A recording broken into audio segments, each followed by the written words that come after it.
नमस्कार, जय हिंद, जय Bharat and welcome to Def Talks. This is Aadi Achint. Unknown gunman के हैंडलर के साथ हम बैठे हैं। सर जी प्रणाम। पहले तो कर्नल अजय रैना प्रणाम। सर को मैंने, हम लोग कहीं पे हैं, we are travelling somewhere together, but एक चीज़ के लिए, अब देखिए कोई सेटअप वेटअप कुछ नहीं है, but I wanted to talk about one thing. तो मैंने बोला यार एक छोटा सा रिकॉर्डिंग बुक करना चाहिए इसके ऊपर।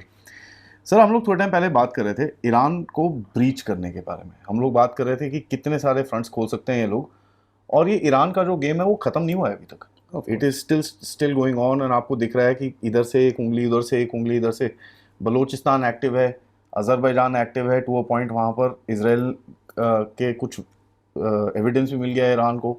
रशिया के साथ वहाँ पर गेम शुरू हो चुका है। ब्रिक्स में यहाँ पर ये चल रहा है। So there is a bit this thing. पहले पेस्किशान साहब जाने वाले थे ब्रिक्स में, now he is not going. So एक प्रेशर टैक्टिक्स वहाँ चल रही है। ईरान के स्टेटमेंट्स आ रहे हैं, भैया मैं जाने वाला हूँ nuclear this that. So you know the Iran game is not gotten over. लोग बोल रहे हैं 2-3 साल। मेरे को लगता है 2-3 महीने भी अगर ये स्टेबलाइज हो रहे without any incident, it will be quite a this thing. क्या देखते हो सर, व्हाट्स हैपनिंग हियर? सभी दर्शकों को नमस्कार। आदि, ये एज इट इज़ एक हिस्टोरिक फैक्ट है। यहाँ पे यूएस ने पैर रखा, जहाँ उंगली डाली, उस देश को तबाह किया। इन्होंने ईरान को ही देखो 1925 में पहले शाह को इंस्टॉल किया, फिर रेवोल्यूशन के बाद। तो बेसिकली इनके जो अपने इंटरेस्ट हैं, अगर आप यूएस को सोल सुपर पावर मानते हैं तो उसके इंटरेस्ट जो हैं वो यहाँ पे बहुत बार हम बात कर चुके हैं कि उसकी जो बेबी है इसराइल, उसके इंटरेस्ट से थोड़ा सा क्लैश करते हैं। ईरान को रखना यूएस की मजबूरी है, इंटैक्ट रखना, और उसको न्यूक, उसके क्रिपल करना, उसके लिए रजीम चेंज करना इसराइल की एक चाहत है। बिकॉज ये जो प्रेजेंट रजीम है, इसके अगर हम ये एक्सपेक्ट करेंगे इतनी मार पड़ने के बाद अगर ये सुधर जाएंगे तो ये नहीं सुधरने वाले, और सुधर नहीं सकते। बिकॉज जियो पॉलिटिक्स जैसे आपने स्टार्ट की, ईरान अगर अपने वेस्ट में देखता है तो इराक जो है वो शमौजल में है, उसके उसके उस तरफ सीरिया तो बिल्कुल ही HTS और उग्रवाद के हाथों में चला गया। और ट्रेडिशनली देखा जाए तो अगर आप पर्शियन एम्पायर से भी शुरू करते हैं तो पर्शियन एम्पायर भी जब था तो सऊदी जो थे वो पर्शियन एम्पायर का हिस्सा नहीं थे, इवन 4th सेंचुरी BC में।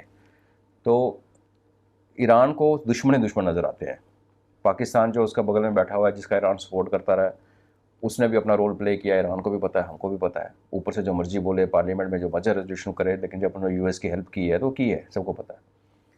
सेम टाइम पे जो इसका सबसे अच्छे दोस्त हैं, गिनती के दोस्त ईरान के, वो रशिया एंड चाइना है।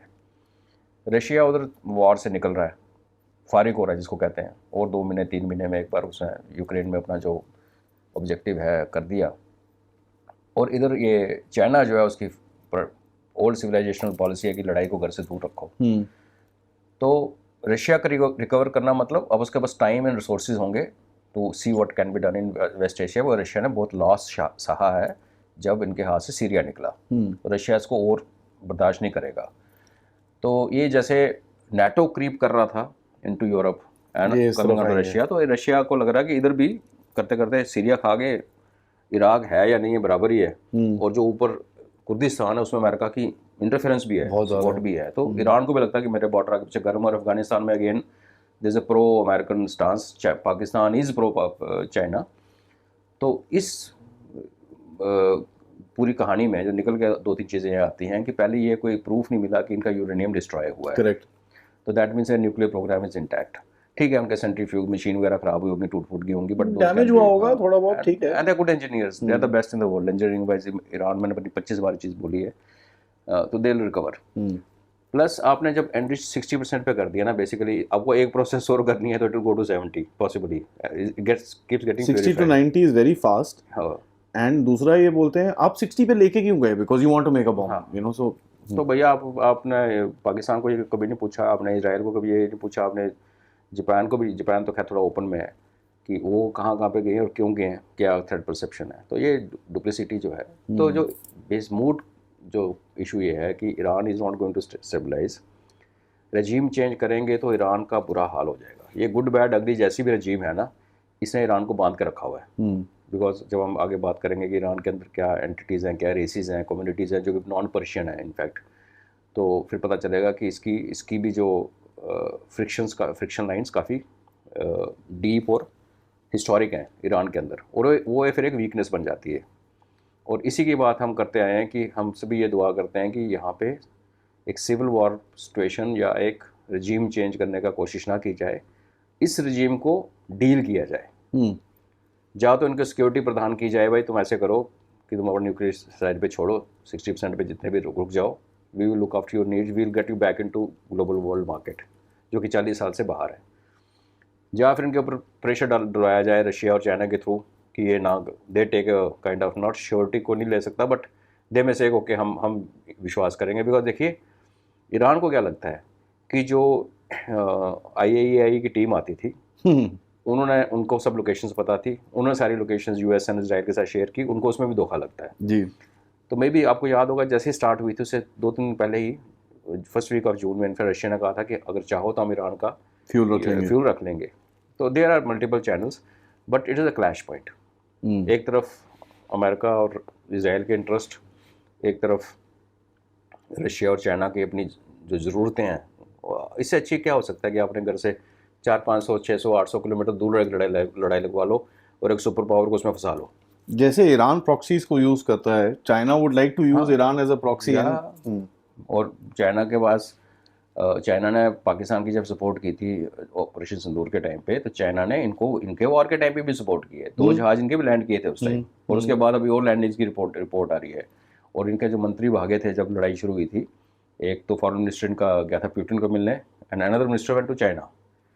एंड आप अगर ब्रिक्स का जो इवॉल्विंग रूप, हालांकि ब्रिक्स के बारे में हम सबको डाउट ही है, बट जो ईरान की एंट्री का बेसिक क्या था कि ईरान, बिकॉज 45 साल से ये सैंक्शन कंट्री है, एक हेवी ऑयल मार्केट है, बहुत बड़ी इनके पास रिजर्व है। तो अगर 40% ऑफ ऑयल ऑलमोस्ट गल्फ का सिर्फ ईरान के पास है, ये अगर ब्रिक्स को मिल जाता है तो आप एनर्जी सिक्योरिटी देखो, फिर तो आप यू कैन एक्चुअली, यहाँ नहीं आपने देखा जैसे शुरू हुआ ऑयल प्राइसेस बढ़ने शुरू हो गए, जैसे बम्बार्डमेंट स्टार्ट हुई तो अमेरिका को उसमें भी झटका लगा, बिकॉज उनकी इक्वेशन रीडिंग ये थी कि जैसे करेंगे तो ऑयल प्राइसेस गिरने शुरू हो जाएंगे। सबसे बड़ा झटका तो उसको रशिया की तरफ से लगा होगा ना, रशिया का रेवेन्यूज बढ़ गए तो और नेचुरली। तो दिस इज अ कॉन्फ्लिक्ट जिसके ग्लोबल इम्प्लीकेशंस हैं। तो सर फॉल्ट लाइंस के हिसाब से अगर आप ईरान का मैप देखें, I'll put it here, Iran का मैप देखें, let's start from the Persian gulf की तरफ, वहाँ पर एक सेपरेट एरिया है जहाँ पर अरब्स रहते हैं। Iranians are not Arabs and Arabs are not Iranians. वहाँ पर पर्शियन ब्लड के नहीं, इरानियन रेस के लोग रहते हैं। When we swing towards, you know, आप साउथ से वेस्ट की तरफ आते हो तो you have that Iraq area जहाँ पर इराकी शियाज भी हैं। तो वहाँ पर लोग बोलते हैं ये हमारा है कि ये हमारा है, वो उसके अंदर डिफरेंस है। And Iraq Iran have been kind of old issues. And वहाँ पर बैबिलोनियन सिविलाइजेशन जो थी, that is very different than the Persians. तो एक वो सिविलाइजेशनल डिस्कनेक्ट है, ऑल्दो आज सब शिया हैं। नॉर्थ में आपका थोड़ा सा नॉर्थ की तरफ जाएंगे आप, नॉर्थ वेस्ट की तरफ डायरेक्शन में देखेंगे तो कुर्दिस्तान वहाँ पर बन रहा है। And then you go due north, वहाँ पर वो अजेरी पॉपुलेशन है जहाँ पर इनका वो रियासी जिसको मारा था वहाँ पर, रियासी क्या नाम था उसका, जो now pretty much it's clear that इसको मारा था वहाँ पर। किसने मारा था उसके ऊपर डाउट है, क्योंकि कई लोग बोलते हैं इजरायलीज, मेरे हिसाब से ईरानियंस ने खुद ने मारा था उसको। टू काइंड ऑफ, वो बहुत ज़्यादा हार्ड लाइन हो रखा था तो उसको साइड किया था इन लोगों ने। तो अजेरी है वहाँ पर। And then we go to north east, you got the Turks, you know, जो नीचे घुसना चाहते हैं, जो इनका जो ट्रेडिशनल एरिया है वो। एंड जब साउथ ईस्ट डायरेक्शन में देखें तो है आपका बलूचिस्तान। तो चारों तरफ ईरान के इश्यूज हैं। एंड टू माई माइंड, जब मैं ईरान की फॉरेन पॉलिसी, अपना सिक्योरिटी पॉलिसी देखता हूँ, उसने इस इश्यूज को अपने बॉर्डर से दूर रखने के लिए he has created issues in other areas, right, कि भाई तू यहाँ पर है तो हिजबुल्लाह, हमास, ये वो, उधर रहो, मेरे पास थोड़ा दूर रहो। और वो सारा ब्रीच हो गया सर, यहाँ पर आ रहे हैं। यहाँ पर आपको सबसे बड़ी फॉल्ट लाइन कहाँ दिखती है सर? देखो, सबसे बड़ी फॉल्ट लाइन तो क्लियरली एक बलूचिस्तान का, जो पाकिस्तान के अंदर बलोच एलिमेंट्स कर रहे थे, सिमिलर उनके रेसिस्टेंस ईरान के अंदर भी होता है। और इसलिए वो इम्पॉर्टेंट है ये फॉल्ट लाइन कि इसमें अमेरिकन इन्फ्लुएंस पूरा हो सकता है, पाकिस्तान का इन्फ्लुएंस पूरा हो सकता है। तो गेम कैन बी प्लेड। इसके बारे में मैंने पहले ही बात की थी। अगर बलोचों से US बात कर ले और ग्रेटर बलूचिस्तान की बात करे और बंदरबाज तक से लेके पूरे का पूरा कराची को टच करता हो, ये पूरा जो पुराना बलूचिस्तान बन जाए और ऊपर वाला जिसको सो कॉल्ड बलूचिस्तान का ऐसा अफगान्स को मिल जाए, तो इनकी आपस की सेटल हो जाएगा। Access wise American point of view, अगर ईरान से आप ईरान को जो फिशर दिखता है, तो जो फॉल्ट लाइन्स हर देश में होती हैं, इनकी फॉल्ट लाइन का रीज़न ये है कि जब ये पर्शियन अम्पायर था तो ऑफ कोर्स वो एक्सपैंड करते करते करते आपको पता इंडस तक पहुंच गया था। पर्शियन 4th सेंचुरी में इंडस के उस तरफ जहाँ बलूचिस्तान वगैरह सारा उनके पास था। लेकिन पर्शियन अम्पायर के जो राजे थे, साइप्रस ने तो शुरू किया था, फिर बाद में जो चलता रहा, उनका ये बड़ा सिंपल सिद्धांत था कि जियो और जीने दो। उन्होंने अजेरीज को नहीं तंग किया, उन्होंने कुर्दों को नहीं तंग किया। They were basically people who empire बनी जिसमें ट्रेड का बहुत बड़ा एलिमेंट था। तो ऐसे अगर ट्रेड भी करना है, रेवेन्यू ट्रेड से कमाना rather than fleecing your own farmers, तो आई थिंक फिर आपके लिए एक अच्छी एक सर्कमस्टांसेस क्रिएट करने पड़ते हैं आपके छोटे छोटे जो पड़ोसी हैं, ताकि वो पूरा फिर जो they are part of your empire but they have independence, इतना कि उनको तंग ना किया जाए, उनसे आप रेवेन्यू आप कमा रहे हो पीसफुली। हमारा भी सिस्टम वैसे ही था, हर जगह यही था। This is how great empires. कोई एक नाम बताया एम्पायर का जिसमें there was a uniformity or homogeneity of population. No. It has never been. No. But वही था, अकबर जैसे था। Akbar was basically trade tariff master ही था वो, ट्रम्प की तरह। उसके तो संधियाँ ही कर रखी थी उसने सबके साथ, है ना, राजपूत को यूज़ करके। तो ये वो जब तक चलता रहा, लेकिन पर्शियन एम्पायर जब ख़त्म की, और की भी अलेक्जेंडर ने थी 320 जब इधर आने से पहले, उसके बाद यहाँ पे फिर क्या शुरू हुआ। लेकिन फिर भी they had a very stable government. एक सैसानियन एम्पायर थी, पर्शियन एम्पायर का छोटा बच्चा, आफ्टर डिस्ट्रक्शन बाई अलेक्जेंडर। उन्होंने फिर आर्ट एंड कल्चर बहुत ज़्यादा काम किया। और जब 7th सेंचुरी इस्लाम यहाँ पहुँचा और एवरीबडी कन्वर्टेड, तो like you said everybody could be Shia today, but उनकी जो जड़ें हैं वो पुरानी हैं और वो सिविलाइजेशनल हैं। तो जब तक 1925 तक हालात ऐसे हो गए थे, डिसकंटेंट बढ़ गया था, तो अमेरिका ने तब गेम खेल के यहाँ पे ईरान, जो प्रेजेंट ईरान जैसे दिखता हमें, शाह की हुकूमत बनाई। लेकिन वो फिशर्स रहे। और अभी भी जो वीडियो हम देखते हैं ना कि लोग नाच रहे हैं सड़क पे, ये वो सड़कों पे लोग ये सेलिब्रेट करने वाले वो पार्ट्स हैं ईरान के जो बेसिकली पर्शियन नहीं है, जैसे आपने कहा, ब्लड लाइन्स आर डिफरेंट। और उनको भी लगता है भाई, क्योंकि ग्राउंड पे रियलिटी क्या है, पाकिस्तान पंजाब की तरह है, जो हार्ट ऑफ ईरान और जो नॉर्थ ऑफ ईरान, हाँ, पर्शियन जो है एक्चुअल पर्शियन लैंड, उनके पास सब कुछ है। लेकिन you go to Balochistan, you go to Kurdistan, you go to Arab areas, you go to this question कैस्क्यून पीपल व्हाटएवर, तो उन सब का क्या है, दे फील विक्टिमाइज्ड। और ये जो आपने कहा था कि साउथ की तरफ जो पर्शिया गल्फ की तरफ बैठे हुए, ये वो लोग हैं जो बेसिकली टर्क्स हैं, जो माइग्रेट करके तुर्क खुद अपनी तुर्कों से दुखी होकर नीचे उतरे। और यहाँ पे वो पहले सदियों क्या करते, पहले वो ये करते थे कि गर्मियों में ऊपर चले जाना, सर्दियों में कोस्ट पे आ जाना। बाद में शाह रजीम के टाइम पे ही इनको सेटल किया गया, और ख़ास करके जब शाह का तख्ता पलट हुआ तो गवर्नमेंट ने पॉलिसी बनाई कि भाई इनको सेटल करो, ये जो ऊपर जाना नीचे जाना ठीक नहीं है, एंड इनको घर बना के दिए थे काफ़ी सारे, बॉर्डर क्लोज किया था। हाँ, तो वो कुछ सेटल हो गए, कुछ नहीं हुए। तो वो लैंड अरब लैंड जो अरबिस्तान जिसको कहते हैं, वो बेसिकली वेस्टर्न बॉर्डर है जहाँ पे लाइक इराक और सारा पर्शियन गल्फ का।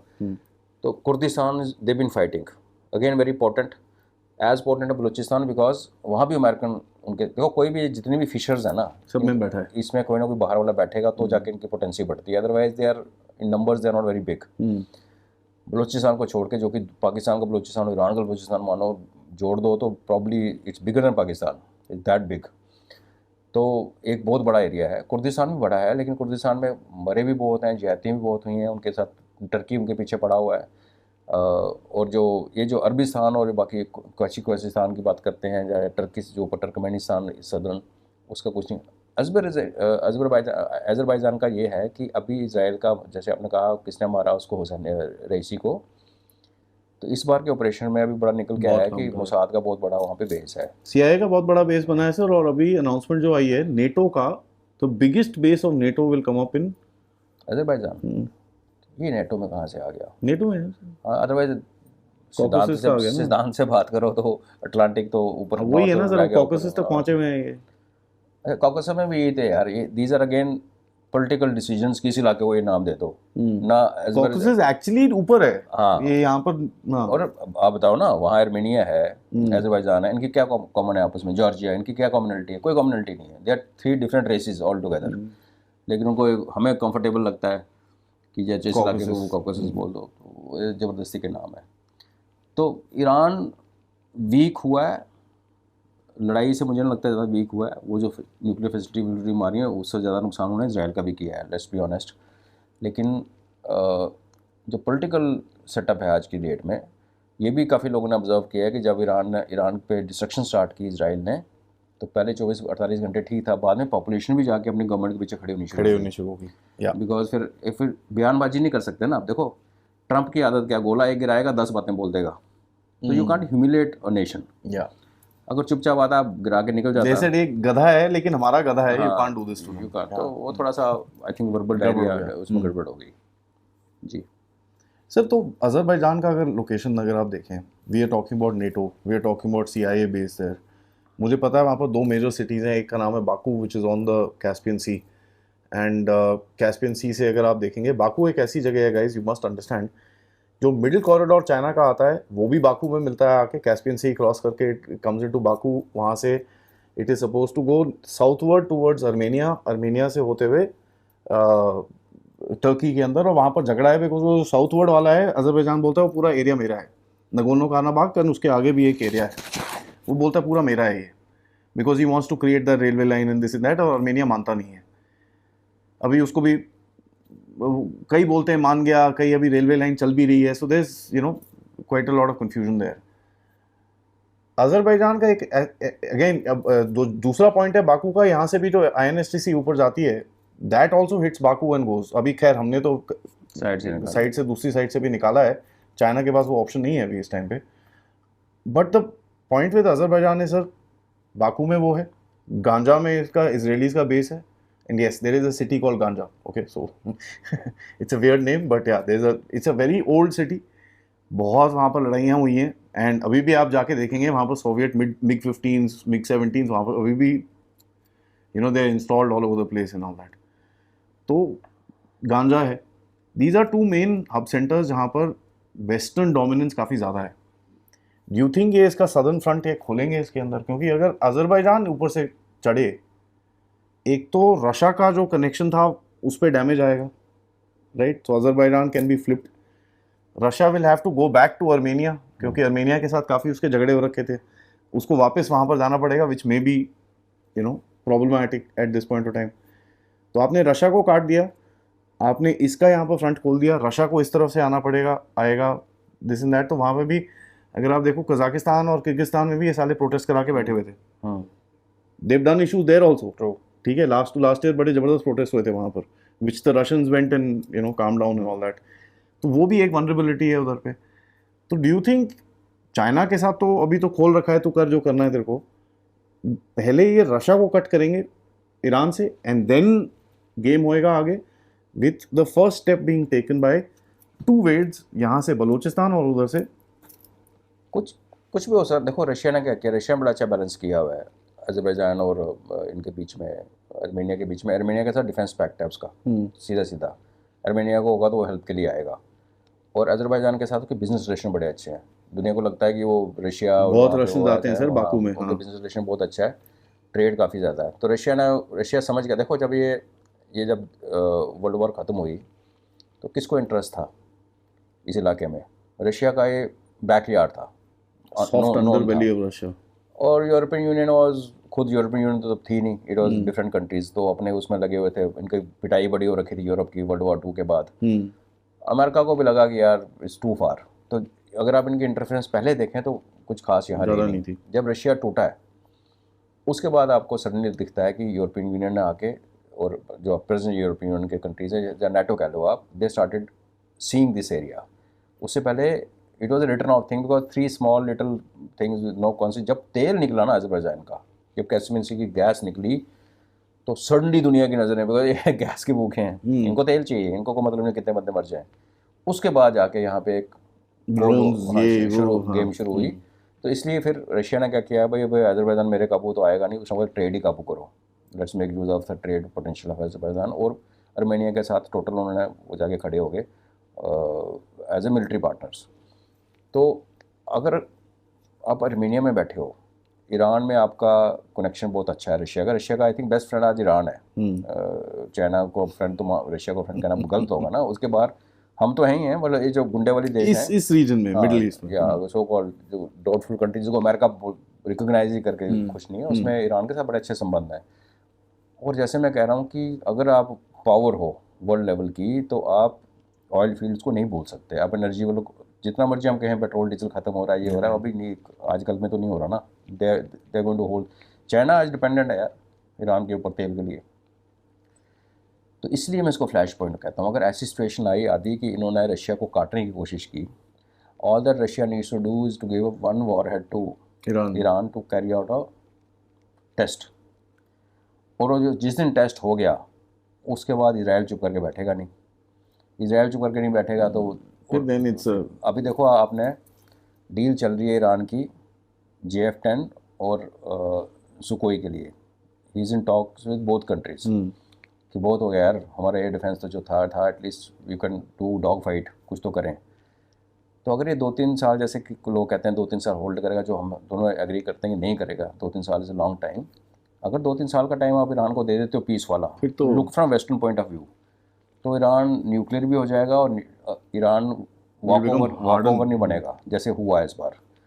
तो अमेरिकन खुद इनको इस पीस को ज़्यादा स्टेबलाइज नहीं होने देंगे, but that is a worry ना। जब वो स्टेबलाइज नहीं होने देंगे तो रशिया चुप करके नहीं बैठेगा। मेरे को वही डाउट है, आप रशिया को इन्वॉल्व कर रहे हो बिकॉज हम लोग जैसे सोच रहे थे कि यार अगर ईरान पे रशिया थोड़ा डिस्काउंट दे दे तो यूक्रेन में जैसे आप देख रहे हो उसको साफ करने को कर जो करना है तेरे को, they not saying anything there, उसके ऐसा हुआ नहीं, ऐसा हुआ नहीं है।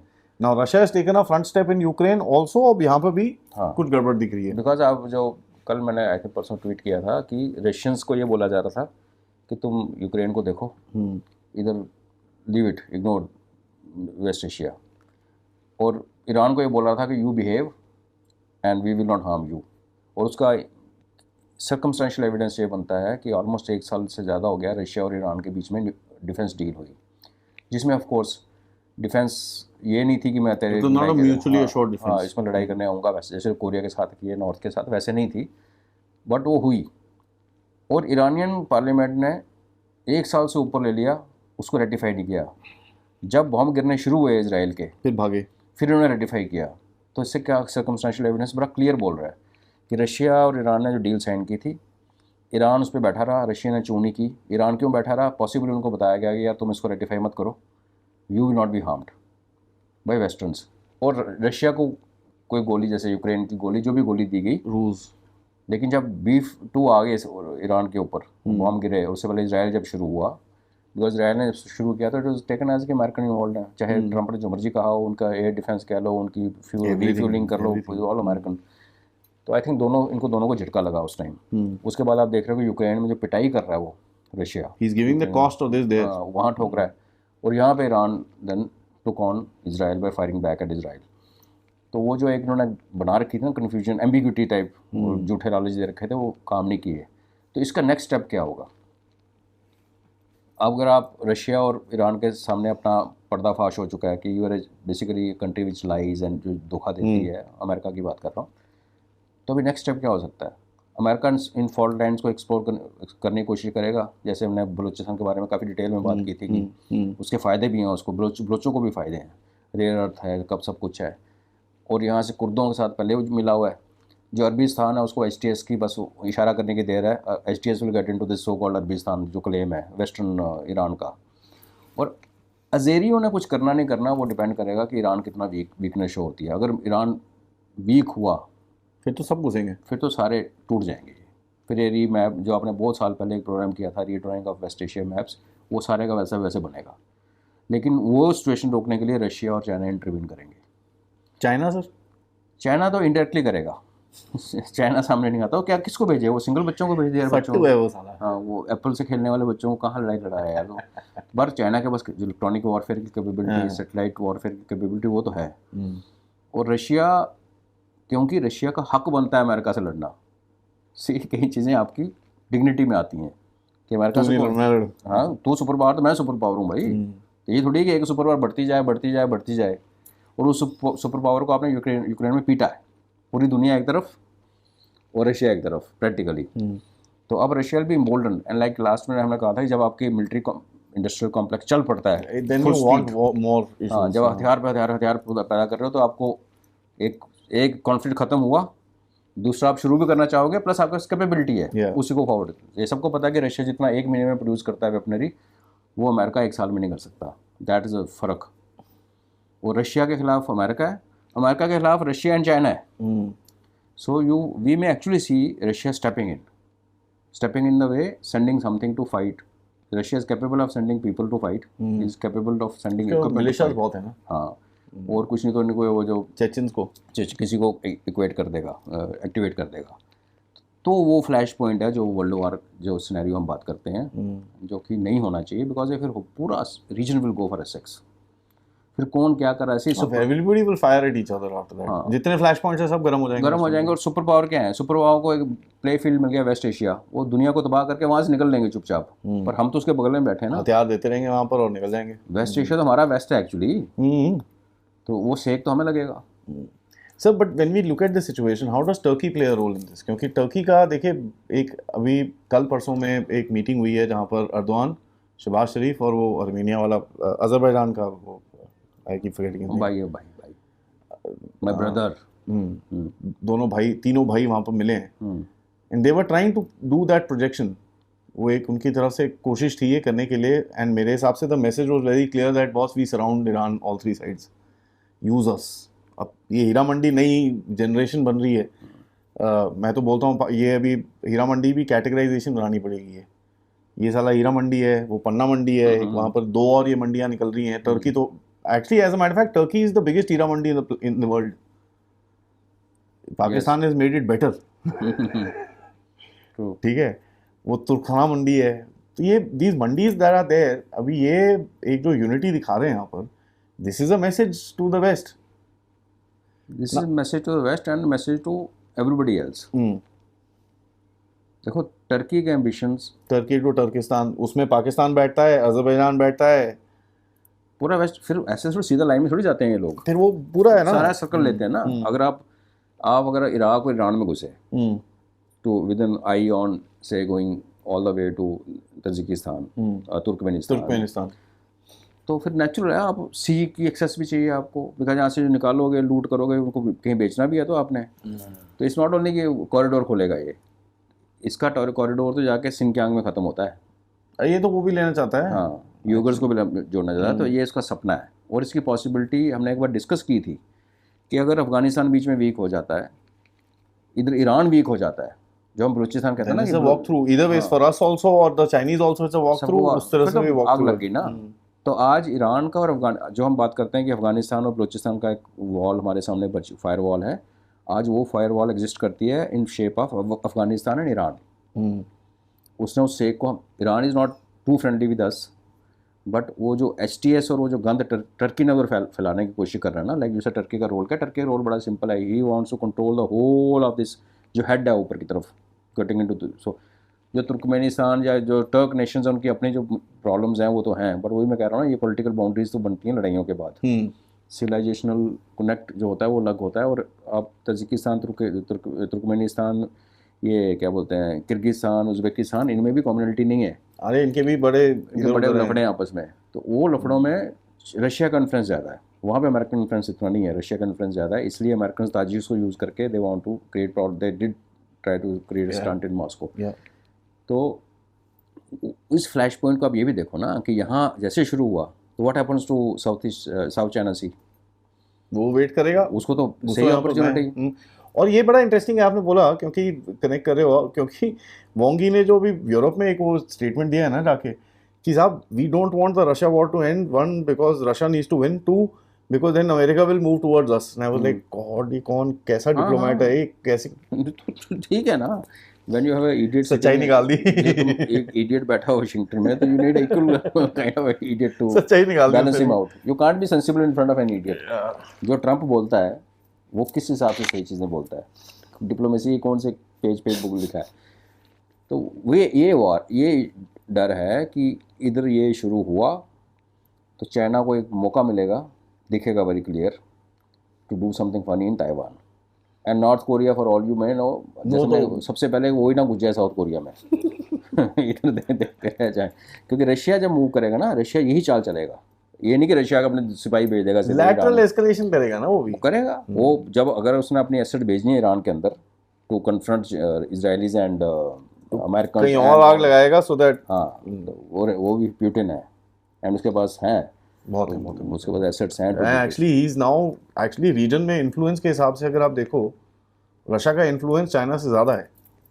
नॉर्थ कोरिया जो चाइना के साथ होता था वो तो टोटल रशिया की गोद वो में बैठ टक बैठ गया उधर पे। गया, वो तो बैठ गया। ईरान भी अगर आप देखो, हाँ ठीक है वो चाइना से इक्विपमेंट ले लेगा, but I think he will listen to Russia नहीं, मोर। 200 रशिया का है। देखो फॉरेन मिनिस्टर का रशिया गया जब लड़ाई चल रही थी, hmm, the senior most guy who went out surviving guy, hmm, prime minister तो देश में ही था, ही वेंट टू रशिया। और रशिया इट इज़ बिलीव्ड, और I think we spoken about it, कि रशिया ने ही एडवाइस किया है तुम ठहर जा, कि बंद कर इसको। तुम्हारा इस टाइम अपर एज है, हम्म, तुमने अपना बेस्ट यूज़ नहीं किया, उन्होंने अपना बेस्ट यूज़ कर दिया। ये जो इन्होंने B2 फेंका ना, देखो क्या होता है, कई चीज़ों का डर होता है, ये हो जाएगा, वो हो जाएगा, ये हो जाएगा, जब हो जाती है ना, लोग कहते हैं we survive this also, we survive the mother of the all bombs also, what next. That's a point. तो कहते हैं ना, कई बार आप दुश्मन को इतना कॉर्नर मत करो कि वो आगे से इतना तेज़ लड़े कि तुम्हें भागना पड़ जाए। तो यू ऑलवेज लीव, इसके ये चाइनीज़ बात में बड़े अच्छे हैं, लेकिन इन्होंने को कॉर्नर कर दिया। जो ब्रह्मास्त्र कहते हो जिसको आप, न्यूक के नीचे ही है ना, मदर ऑफ ऑल बॉम्ब्स, तो क्या किया। इसमें अब अगर आप एक और एंगल जोड़ो, which is the last question, अभी आज नेतन्याहू, आजकल recently I think Netanyahu is sitting in America, वहाँ पर बोल रहे हैं गाज़ा की वॉर को बंद करेंगे। फेज़ 1 गाज़ा के ये जितने भी हॉस्टेजेस हैं वो रिलीज़ होंगे, इनके प्रिजनर एक्सचेंज होंगे, इजरायलीज़ वहीं पर रहते हैं। फेज़ 2 में बोल रहे हैं भैया Arab nations will come in and dehamasify that place, तो हमास वालों को भगाएंगे वहाँ से, डिसार्म करेंगे, एग्जाइल में उनको भेजेंगे, नो पनिशमेंट सनिशमेंट, एंड उसके बाद Arabs will start controlling that region. Let's say, I mean it's easier said than done, it's a huge thing. 60 दिन का सीज फायर हो जाता है एंड ये थोड़ा बहुत इम्प्लीमेंट होना शुरू हो जाता है, हॉस्टेजेस खत्म हो जाते हैं, फिर तो इजराइल को कौन रोकेगा। ठीक है। सो दो चीज़ हो सकती है, या तो इसराइल को कोई रोकेगा नहीं, या तो अभी फाइनल सोल्यूशन इसका कुछ ही होगा आपको, whatever the end game is. तो how do you see Iran का गेम, बिकॉज कल को अगर ये गाजा का ख़त्म कर दें, तो बोले भाई तू क्यों परेशान हो रहा, हो गया ख़त्म, तेरे को ख़त्म चाहिए था ना हो गया। Now that is a question a lot of Middle Eastern countries will be asked. और ये कल मैंने एक्चुअली जब मैं तिलक साहब से भी बात कर रहा था, मैंने ये पूछा था कि अब्राहम अकॉर्ड्स का क्या है फ्यूचर इस गेम में, how do you see this, because ऐसा ना हो ना सबने साइन कर लिया, इस साल अकेला बचा है ईरान। हो सकता है पॉसिबल, बिकॉज आपने ईरान को ह्यूमिलेट किया है, आपने गलती कर दी यार। ठीक है, AD पहले भी नष्ट की थी इजराइल ने। ये जो चल रहा था आपस में ना, ये जो स्टेटमेंट्स ज़्यादा हर्ट करते हैं लोगों को। बॉम्ब कहाँ गिरा, बिल्डिंग फिर खड़ी होगी, लोग भूल भाल जाते हैं, ख़त्म हो जाती है। तो आपने ईरान को ह्यूमिलेट किया है, और ईरान ने अगर जो भी स्टेप लिया सीज़ फायर का और रशिया को पूछ के लिया है, तो आज ईरान रशिया को इग्नोर करके जाके सीधा अकॉर्ड साइन नहीं कर सकता। Let's be honest about it. हर देश ये देखता है कि मेरे साथ कौन खड़ा था जब मुझे ज़रूरत थी। एक अकॉर्ड साइन करके कोशिश पूरी की जाएगी, there is no doubt about it. But अगर ईरान ने साइन कर दिया यहाँ पे, तो फिर यहाँ अमेरिका हथियार किसको बेचेगा, वो भी है चक्कर, है ना। फिर बचा क्या यहाँ पे, कुछ भी नहीं। और ईरान ज्वाइन कर गया ब्रिक्स, उधर से इजराइल के साथ समझौता हो गया, अब्राहम अकॉर्ड्स हो गए। तो तेल की जो मोनोपोली, ब्रिक्स का तो स्टेटेड ऑब्जेक्टिव है कल को कि हमने अपना करना है, हमने डॉलर से निकालना है, तो विल अमेरिका टॉलरेट दैट। तो मुझे लगता है America itself will play spoil sport इसके अंदर। जब ये सब पीस आना शुरू होगा ना, अमेरिका ने किसी को कहीं पीस नहीं आने दिया यार। दैट कनेक्ट्स हाउ अमेरिका, अभी ट्रम्प ने ईरान को बोला कि भाई now you can sell your oil to China. All of a sudden what the hell is wrong with this guy, that should be the first objective कि block करो, block किसी और को बिचवा। नहीं ना, यही तो है। कहता नहीं तू चाइना को बेच। अमेरिका ईरान को रखेगा, और ईरान से ही देखना अब्राहम अकॉर्ड साइन होते हैं नहीं होते हैं। I can't say wrong thing to predict today, कुछ भी प्रेडिक्शन करना बहुत मुश्किल है। बट अमेरिकन इंटरेस्ट में है ईरान का सर्वाइवल, लेकिन ईरान का सर्वाइवल रशिया के इंटरेस्ट में भी है, फॉर इट्स ओन इन्फ्लुएंस। अगर ईरान खत्म हो जाता है, रशियन इन्फ्लुएंस खत्म हो जाएगा। But both survivals are very different, they are different, it's not the same survival. Iran का सर्वाइवल अमेरिका के इंटरेस्ट में है, ईरान का अमेरिका में कोई इंटरेस्ट ना हो। जब रशिया और ईरान के रिलेशनशिप की बात आती है, म्यूचुअल है। रशिया ईरान को बचाना चाहता है और ईरान रशिया को ट्रस्ट करता है। उधर क्या है, अमेरिका रशिया को बचाना चाहता है अपने वेपनरी और उसके लिए व्हाट डॉलर इफ के लिए। रशिया के साथ, अच्छा भाई अब ठीक है मैंने इसको कराया, इसको ठंडा कर अब तू। डिपेंड करता स्मार्ट है। America would do that, but I don't know. हाँ तो रशिया कह सकता है ठीक है तुम ईरान को छोड़ दो मेरे पास, ईरान मेरे हवाले करो, बाकी तुम सारा जो अब्राहम कार्ड अकॉर्ड करते रहो, वो बाद में देखेंगे। ईरान तो एरिया ऑफ इन्फ्लुएंस देखो, रशिया के पास last even if this game it's not a closed game. हाँ आप क्यों भूलते हो कि अल्टीमेट एम क्या है अमेरिका का? Iran was not it's ultimate aim. जिस दिन शुरू हुआ था मैंने उसने पहले दिन ये कहा था इजराइल का अल्टीमेट एम ईरान हो सकता है, हालांकि उनका भी अल्टीमेट पाकिस्तान है, ईरान है इजराइल का। अमेरिका का तो चाइना पे जाके बात खत्म होती है यार। गिविंग द थिंग कि एज्यूमिंग कि रशिया के साथ थोड़ा अंडरस्टैंडिंग हो जाएगी और चाइना को कॉमन एनिमी बनाया जाएगा, वो हो सकता है मैकेनिक्स, बट जब तक चाइना प्रेजेंट शेप में खड़ा है और जब तक अमेरिका अपनी प्रेजेंट शेप में खड़ा है तो they have to inch forward, और इंचिंग फॉरवर्ड अमेरिका करता है। इन्होंने BRI बनाया, जो किया शेख किया, बट मिलिटरीली जो इंक्रोचमेंट्स करता है ना वो अमेरिका करता है। China was doing trade encroachment, America was doing military. अगर यहाँ पे कामयाब हो जाते हैं तोड़ने में ईरान को, तो फिर आपको क्या लगता है कि ये अमेरिका जो है वो छोड़ देगा, सेंट्रल एशियन रिपब्लिक्स को छोड़ देगा? तो पहुँच गया चाइना के द्वार पे, तभी तो चाइना कह रहा है। और इस फ्रस्ट्रेशन में मुझे क्या लगता है आदि, एक चीज़ जो इंपॉर्टेंट रहेगी कि जो टर्की की गंदी गेम है, कहीं चाइना उसमें शामिल ना हो जाए। Too many antagonists. नहीं देखो, अगर चाइना को कल को लगे कि रशिया भी साथ छोड़ रहा है तो वो करेगा, उसके नेशनल इंटरेस्ट में जो है वो करेगा ना। तो ये जो बेल्ट बनी all the way from Turkey to China, Turkey, Iran, सारा पाकिस्तान, अंदर है। चाइना। और फिर मैं जैसे कहता हूँ बेल्ट हमेशा सीधी नहीं जाती है, ऊपर नीचे भी कॉरिडोर के ऊपर नीचे स्पिल ओवर हो जाता है।